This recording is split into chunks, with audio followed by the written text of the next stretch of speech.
ఓం సాయిరామ్.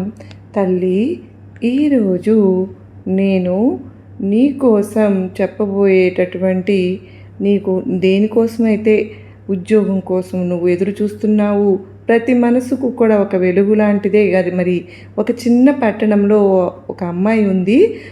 ఆమె కళ పెద్దదైతే కాదు, కానీ ఆమె ఆత్మగౌరవం చాలా పెద్దది.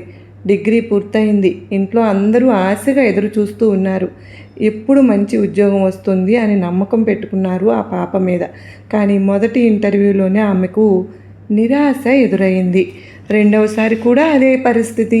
ఇలా ఒక్కొక్కటిగా విఫలం అవుతూ ఉండగా ఆమె మనసు నెమ్మదిగా విరిగిపోవడం మొదలైంది. బయట నవ్వినా లోపల బాధతో ముక్కలైపోయింది. ప్రతి రాత్రి తలపెట్టే ప్రశ్న ఒక్కటే, నేను ఎందుకు వెనకబడుతూ ఉన్నాను అని.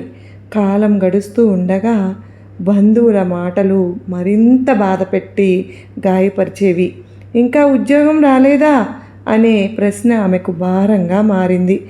ఆమె గదిలో ఒంటరిగా కూర్చుని మౌనంగా కన్నీళ్లు కార్చేది. తాను పనికిరాని దాన్ని అనే అనుమానం అయితే మొదలైపోయింది.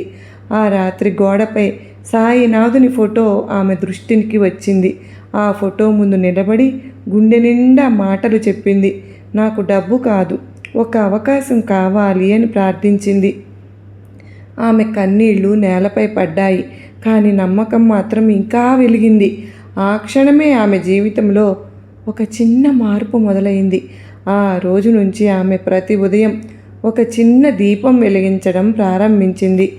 ఎవరికీ తెలియకుండా మౌనంగా ప్రార్థించేది. 9 రోజులు వరుసగా నమ్మకంతో బాబా పేరు చెబుతూ ఉంది. ప్రతిరోజు తనకు దానే ధైర్యం చెప్పుకుంటూ వస్తూ ఉంది. రెజ్యూమ్ మళ్ళీ సవరించింది. కొత్త కంపెనీలకు అప్లై చేసింది. ఈసారి భయం కన్నా విశ్వాసం ఎక్కువగా ఉంది. తిరస్కరణ వచ్చినా కుంగిపోకుండా ముందుకు సాగిపోవాలని నిర్ణయించుకుంది. నేను ప్రయత్నం ఆపను అనేది ఆమెకు మంత్రంలాగా మారింది. 9వ రోజు పూర్తయిన తర్వాత కూడా ఎటువంటి కాలు రాలేదు. క్షణం పాటు ఆమె మనసు దిగులు పడింది. కానీ ఈసారి ఆమె ఏడవలేదు. నిశ్శబ్దంగా సాయినాథుని ఫోటో ముందు కూర్చుంది.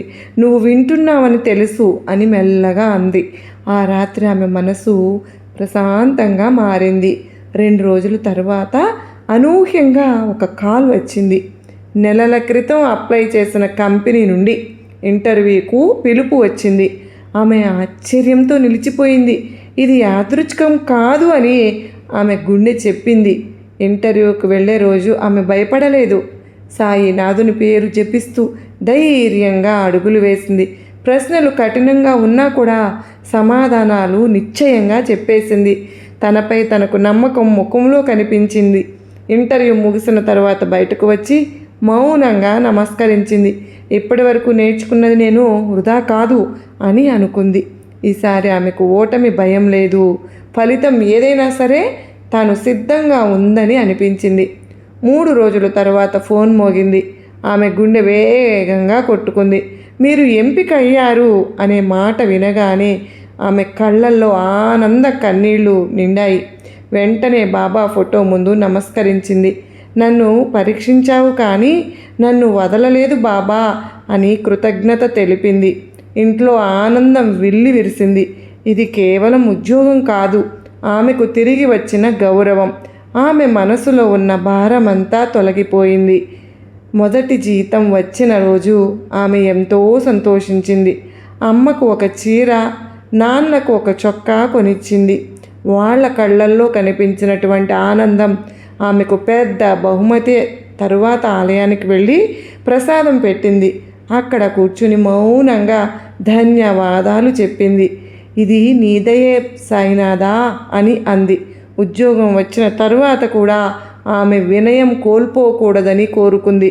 ఆమెకు ఇది కేవలం ప్రారంభమని తెలుసు. తల్లి, ఈ దీనిలో నువ్వు నేర్చుకోవాల్సింది స్పష్టంగా ఉంది కదూ. తిరస్కరణ అంటే ముగింపు కాదమ్మా, అది సిద్ధం చేసే దశ మాత్రమే. ఆలస్యం అనేది శాపం కాదు, అది సరైన సమయానికి తీసుకువెళ్ళే మార్గం. మన కష్టం ఒక రోజులో ఫలించబోవచ్చు, ఫలించకపోయినా సరే, కానీ అది వృధా కావడం అసాధ్యం. నమ్మకం ఉన్న చోట మార్పు మొదలవుతుంది. ఓర్పు ఉన్న చోట మనసే విజయం చూపిస్తుంది. ఇప్పుడు ఈ కథ వింటున్న నువ్వు కూడా ఉద్యోగం కోసం ఎదురు చూస్తూ ఉన్నావా? ప్రతిరోజు ఫోన్ చూస్తూ నిరాశ చెందుతూ ఉన్నావా?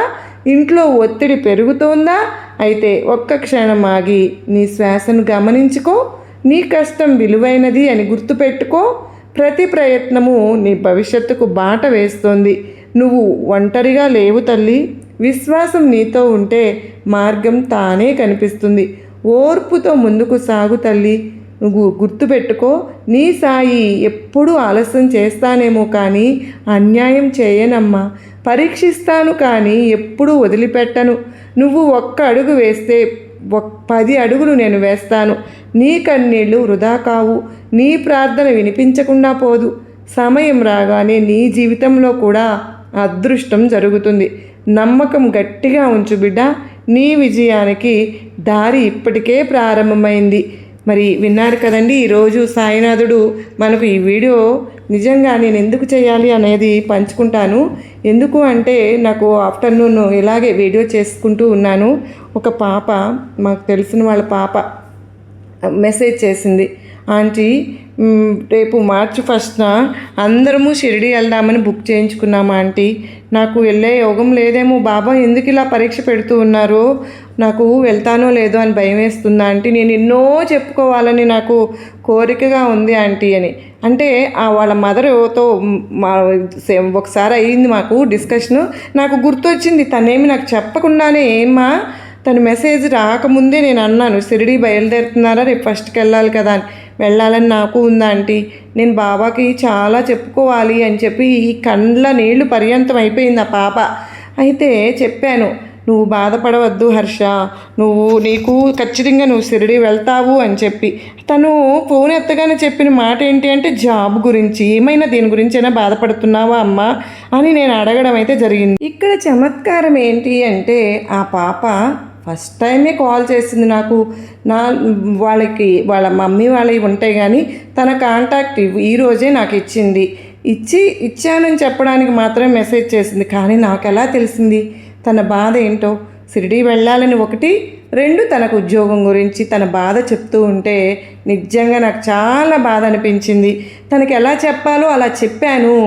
కొంతసేపు మాట్లాడాను. తర్వాత అనిపించింది ఇదే కాదు, తనకి ఇంకా చెప్పాలి అనిపించి తన ద్వారా ఇంకొంతమందికి ఇప్పుడు జరుగుతున్నటువంటి సిచ్యువేషన్లో ఎంతోమంది అలాగా ఉండి ఉంటారు కదా, వాళ్ళందరికీ చిన్న మెసేజ్ ఈ విధంగా బాబా అందించాలని అనుకున్నారేమో. ఇది సాయినాథుని సంకల్పం నాలో సృష్టించారు అని అనుకోవాలి. మరి నిజంగా మీ అందరికీ కూడా ఈ వీడియో నచ్చిందనే అనుకుంటున్నానండి. కామెంట్ బాక్స్లో నచ్చితే కనుక ఓం సాయిరామ్ అని కామెంట్ చేయండి ఫ్రెండ్స్. అలాగే ఈ వీడియోని మీ ఫ్రెండ్స్ అందరికీ, మీ బంధువులకు కూడా షేర్ చేసి ఈ ముఖ్యమైన విషయాన్ని తెలియచేయండి. ముఖ్యంగా ఎవరైతే ఉద్యోగం కోసం ప్రయత్నిస్తూ ఉన్నారో వారి కోసమే ఈ వీడియోని షేర్ చేయండి. మీరు వారికి మరింత హెల్ప్ చేసిన వారు అవుతారు. అలాగే ఎవరైతే కనుక కొత్తగా మన సాయిబాబా సన్నిధి ఛానల్ని చూస్తూ ఉన్నారో వారు మన సాయినాథుని ఛానల్ సబ్స్క్రైబ్ చేసుకుని సపోర్ట్ అందించండి. సాయినాథుని ఆశీర్వాదాన్ని పొందండి. ఓం సాయిరామ్. సర్వే జనా సుఖినో భవంతు. లోకా సమస్త సుఖినో భవంతు.